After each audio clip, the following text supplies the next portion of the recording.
NBA draft and the Charlotte Hornets. They have the number 2 overall pick, Mark. So let's get started with there. What do you think they do? Do they go Scoot or do they go Brandon Miller? I am in the Scoot Henderson camp, Lewis. I'm going to plant my flag here for several reasons, but I go back to when he played against Victor Wembanyama, mano-a-mano in an exhibition game. He thought he was the best player on the floor. Now, people are going to say, well, you're going to take the ball out of LaMelo Ball's hands, and both players are point guards. They're ball-dominant players. What I'm more so concerned about is how the two would potentially pair defensively. Can LaMelo Ball match up against a 2 guard at 6'7"? How do you match up against bigger backcourts? But you're a Hornets team that had the number 2 pick. You're coming off a season where you were 27-55. I'm putting LaMelo Ball's ego aside. I don't care if he's an all-star. Pick the best available player. I think that's Scoot Henderson at number 2. Yeah, I think that's same best available player, especially I think is kind of the key, right? Because the Hornets just have they don't have a whole lot of talent. Their contract situations can be a little bit tricky with some of their older veterans. You're trying to do whatever you can to keep LaMelo there as long as possible. It would make sense to me to just say, let's go most talented player. Let's get Scoot Henderson. I think the fortunate part for the Hornets is they're in a position where, because of just how this draft class shapes up, they are going to get a very talented player no matter what, whether it be Scoot or whether it be Brandon Miller. I hear both sides of that argument, right? Scoot, I think, is going to be the more talented player at this moment, and I think has a lot of potential. The comparisons of like he gets all the athletic guard comparisons, the Derrick Roses, the Russell Westbrooks, the things like that. So I totally get that. Brandon Miller, I think, might be a better fit in the moment, and you see the Brandon Miller potential.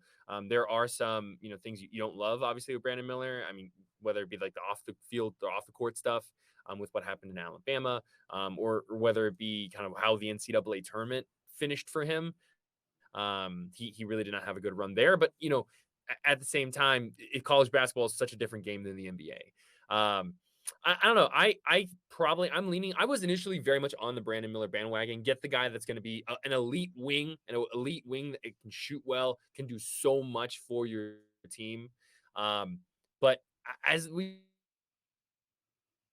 get closer and closer to draft day, I'm starting to see the third option floating out there, which is take this number 2 pick, take some of the, whether it be the veterans you have on the roster, Yes, one of the 5 draft picks that you have in general, and trade and see what happens there. It sounds like you have some thoughts on this one, Mark. What do you think?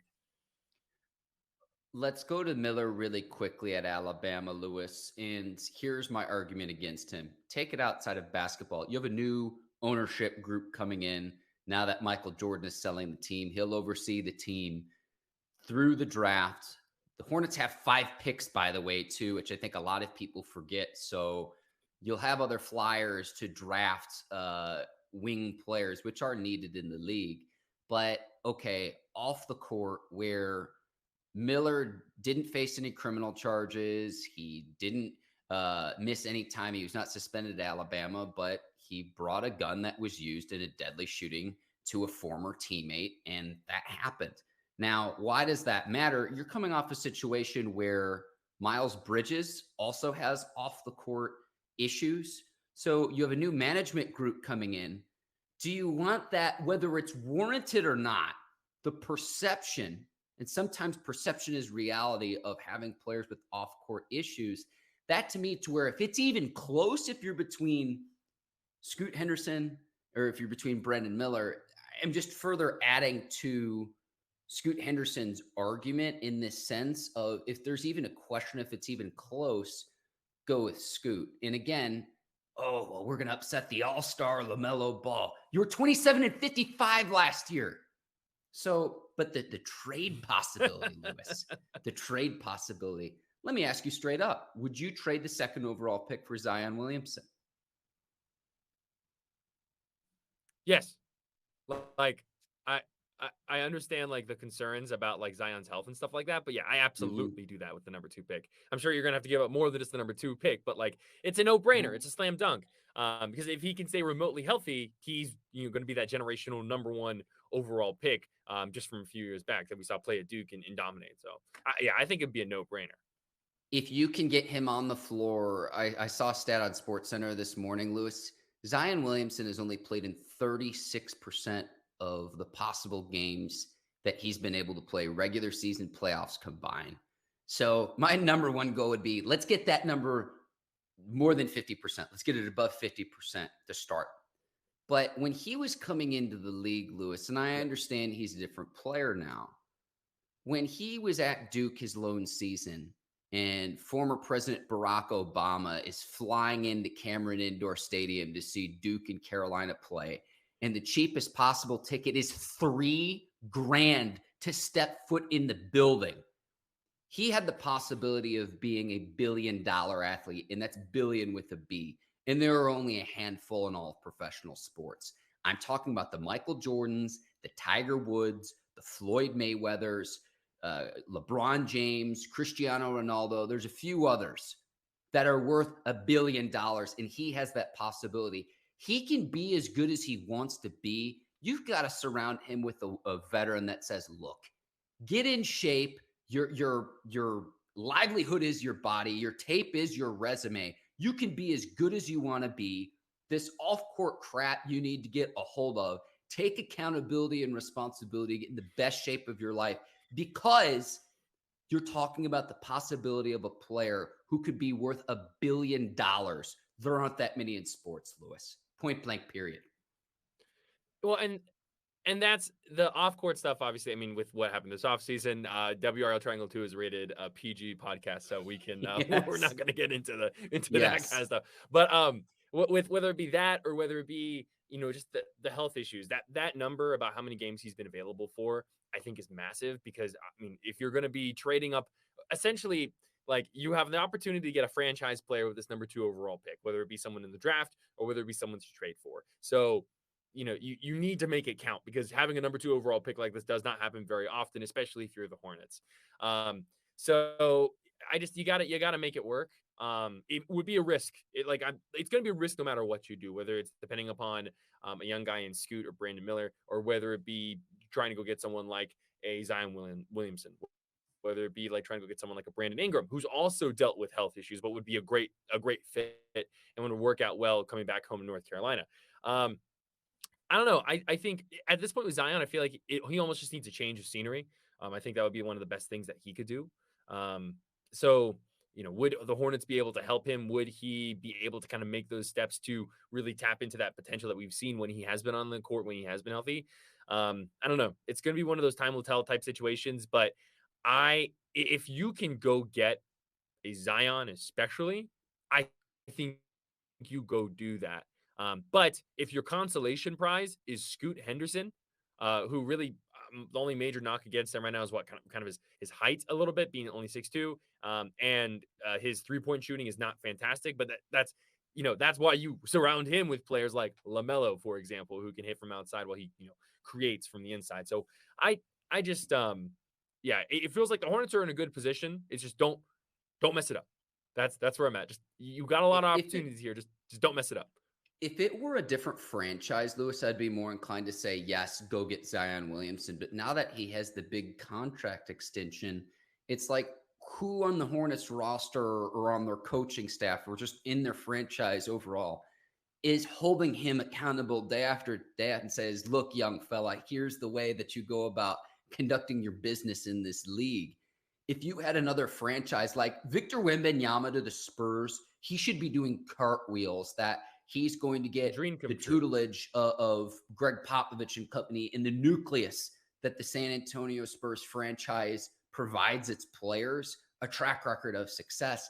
The Hornets haven't had that. They haven't had that in 13 years of Michael Jordan. Now, I credit him for buying the team back in 2010, $275 million. The reports are indicated that he sold it for $3 billion for the majority stake.